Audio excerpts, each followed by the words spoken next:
Evet sevgili arkadaşlar tekrardan merhabalar. Evet haftanın son saatini işleyeceğiz bu videomuzda. Son ders saatimiz ve kaldığımız yerden devam edeceğiz. Dün kaldığımız yeri bulalım öncelikle. Evet hatırlarsanız bu parçayı dinlemiştik ve bu dört resmin neler olduğunu, hangi yerler olduğunu bulmuştuk öncelikle. Şimdi burayı ben okuyacağım tekrardan. Boşluklarını dolduracağım. Burada bir takım rakamlar var. Bunları dolduracağım. Tamam mı? Ondan sonra da aşağıdaki tabloyu tamamlayacağız bu metne göre. Okay. I hope you can all see it. And then let's go. Humans first lived in the British Isles about 750,000 years ago. But Britain's most famous prehistoric monument and UNESCO World Heritage Site, Stonehenge, was probably built in Wiltshire at different times between 3000 and 1500 BC. The mysterious giant stones, set in a unique concentric architectural design, are a mixture of nearby sandstone and smaller bluestones from the Preseli Mountains in South Wales, about 200 miles away. We don't know exactly how or why Stonehenge was built, but experts agree it was a ceremonial site for worship and burial, and people continue to visit it every year to celebrate the summer solstice. The Welsh, Irish, and Scots originate from the Celts, Indo-European tribes who settled in Britain in about 500 BC, and the word probably comes from the Greek keltoi, meaning barbarian. The Romans successfully invaded and conquered Britain in 43 BC, establishing the city of Londinium, now London, and in the southwest of England, Aquae Sulis, Bath Spa, one of the world's finest remaining examples of Roman thermal spas, with natural hot springs of 49 degrees Celsius. To keep out the Scots, still regarded as barbarians, the Emperor Hadrian gave order to build Hadrian's Wall from stone and earth, which stretches 118 kilometers from coast to coast across northern Britain. The Roman rule in Britain ended when the Anglo-Saxons from northern Europe began to invade the island in the 5th century AD. The Vikings from Norway, Sweden, and Denmark also invaded Britain in about the 9th century AD, settling in central, northern, and eastern England. The modern city of York in the north of England is site of the Jorvik Viking Center, a settlement where Viking age houses, workshops, and artifacts were excavated. The Normans conquered Britain with victory at the Battle of Hastings in 1066, bringing linguistic, architectural, and political changes to Britain. They built medieval motte and bailey castles, which had raised earth, the moat under the castle, which you could only access across a wooden drawbridge. Around it was a ditch separating the castle from the bailey. That is to say, a courtyard surrounded by the wooden fence where servants, tradesmen, and craftsmen lived. Windsor Castle, just outside London, official royal residence for over 900 years, is an excellent example of this kind of castles. Evet. Now we have read the text. You listened it in our previous lesson. Now we are going to complete this table according to it, okay? Well, there are some monuments. What are they? There are monuments like Bath Spa. But before it, there is a monument prehistoric from the prehistoric period. And what is it? Which monument is it? It is the Stonehenge, right? Stonehenge. And where is it? Where is it? Well, it is in Wiltshire. Yes, it is in Wiltshire, and the period is prehistoric. What about the architectural details of it? Architectural details. Concentric architectural design of sandstone and smaller bluestones from the Preseli Mountains in South Wales. Yes. And the reason for building it. Why was it built? Well, it is a place, it is thought to be a ceremonial site for worship and burial. Well, then there is Bath Spa. The next monument is Bath Spa, and it is in the southwest of England, in the city of Bath. And which period is it from? It is from the Roman period.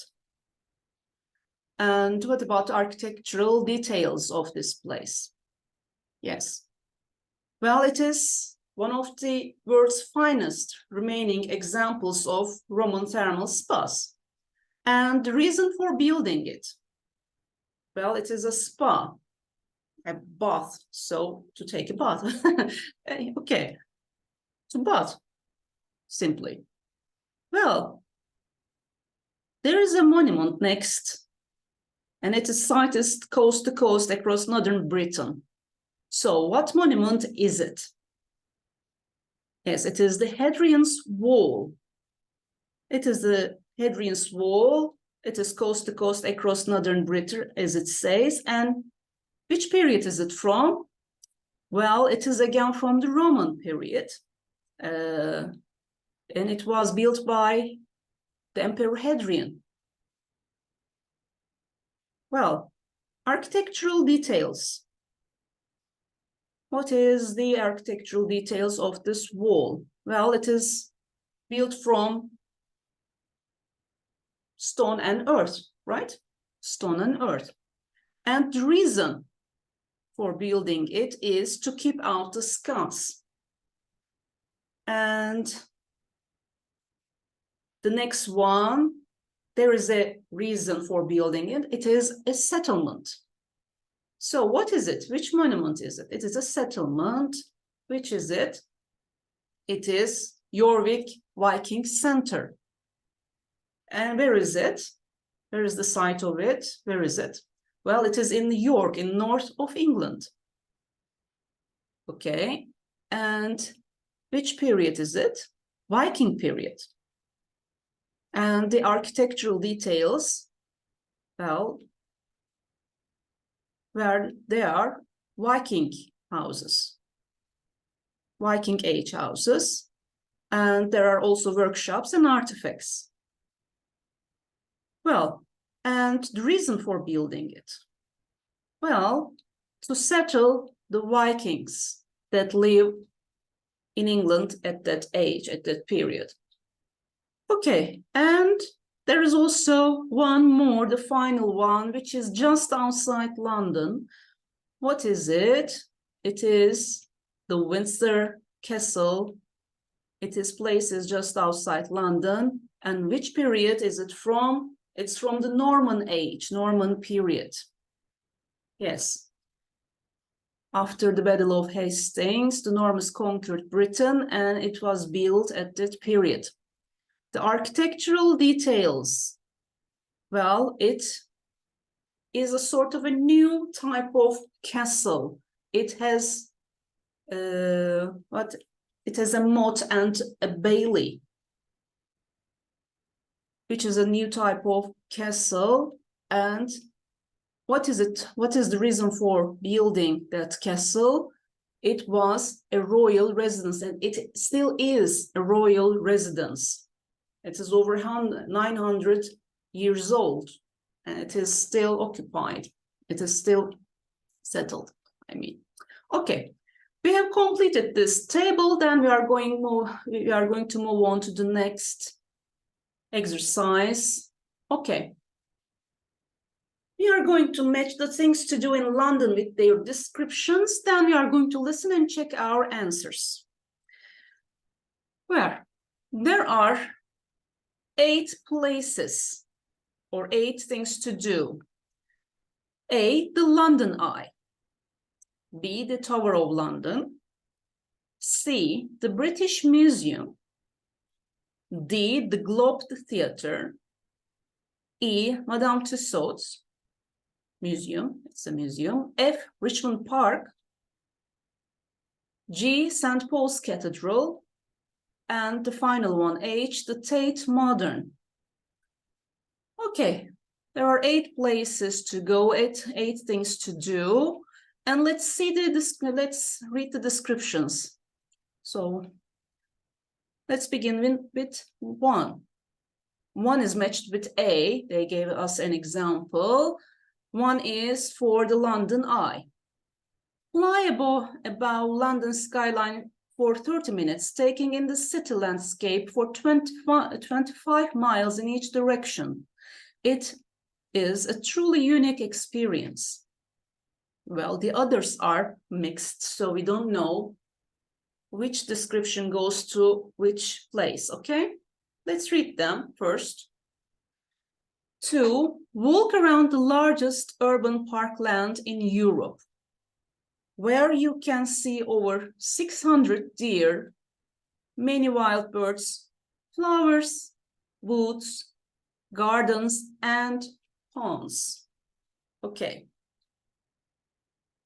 It's a parkland, the largest parkland in Europe. And you can see many animals and plants and ponds there. So it is a park. Which is a park? Which one is the park? It is Richmond's Park, Richmond Park. F is a park. It's Richmond Park. 2 is F. Okay, let's read the third one then. Explore 900 years of history. See some of the world's largest and most beautiful diamonds in the crown jewels, and see the beefeater guards protecting the tower. So, tower. So it is the Tower of London, right? 3 matches with B, the Tower of London. 4. Hang out with the rich and famous at the museum, famous Waxworks Museum. Visit the Chamber of Horrors to find out the worst of British crime. Yes. Hang out with the rich and famous. So we are going to see rich and famous people as waxwork, which is in Madame Tussauds, of course, right? So B matches with E, Madame Tussauds. 5. Visit one of the world's oldest and finest museums with one of the biggest World Heritage collections from ancient Egypt, Western Asia, Greece, the Orient, Africa, and Italy. Yeah, it is a very big museum, which they have collections stolen from these countries, but they put it in a finer way. Okay, so which museum is this? It is the famous British Museum. Okay, 5 matches with C, the British Museum. Let's see the 6th. Visit the world's most popular contemporary art gallery. The building and its location on the Thames are as interesting as the art inside it. Yes, it's the contemporary art gallery, which is the Tate Modern. The 6th one, the number 6 matches with H, the Tate Modern. Okay. 7. Experience Shakespeare's theater as it was meant to be, in an open-air amphitheater rebuilt on the Thames River bank. Well, this is The Globe Theatre. Okay, it is an open-air amphitheater. The Globe Theatre. The number 7 matches with D, the Globe Theatre. Okay, and the final one, 8. Possibly London's most famous and iconic church with its impressive architecture. And don't miss the magical whispering gallery on the top floor. Okay, so it is a very big church. So can you guess?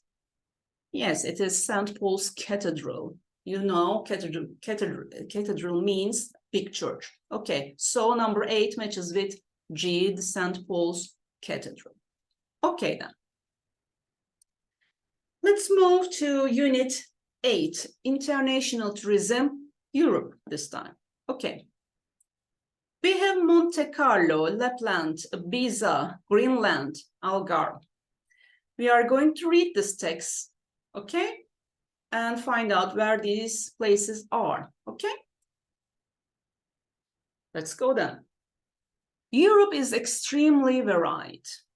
Greenland in the north is largely in the Arctic Circle with deep fjords, glaciers, and icebergs, and summer seas, endless days, and winter endless nights. Many people take nature and cultural holidays to see wildlife like polar bears, reindeer, and whales, and experience the unique Inuit culture. Northeast is Lapland, Finland's northern wilderness, providing amazing views of the northern lights, Aurora Borealis, a spectacular, colorful display of lights caused by solar wind entering the Earth's atmosphere. Summer is great for hiking and whitewater rafting adventures, whilst winter tourism includes snowmobiling, sled safaris, skiing, and visits to Santa Claus's village at Christmas. Europe also offers sun, sea, and sand in its southern Mediterranean countries. Spain's 4 Balearic Islands have everything for recreational tourism. Ibiza, for example, is the choice for young, trendy, party-going tourists, while Mallorca is a favorite for family beach holidays, but also great for mountain hikes.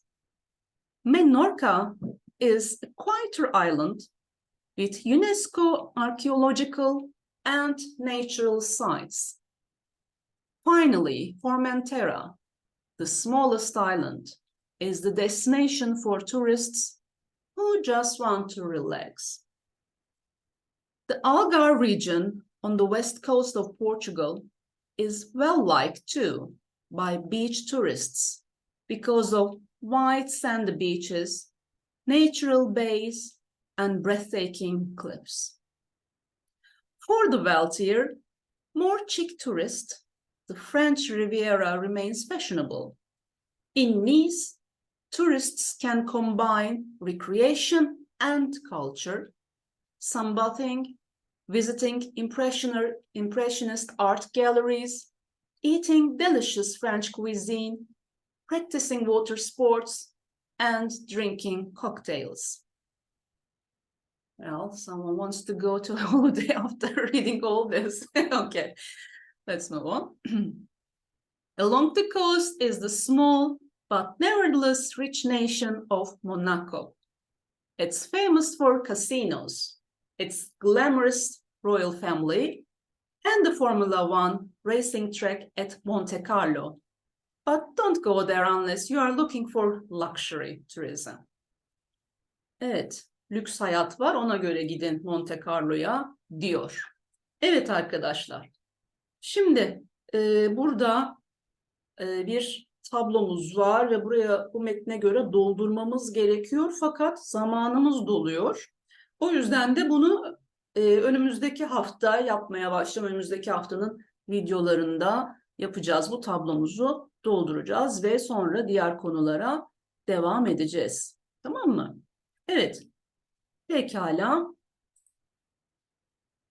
Evet arkadaşlar, o zaman bu haftanın derslerini de birlikte tamamlamış olduk. Bir sonraki haftanın derslerinde görüşünceye kadar kendinize çok iyi bakıyorsunuz, tamam mı? Görüşmek üzere, hoşça kalın.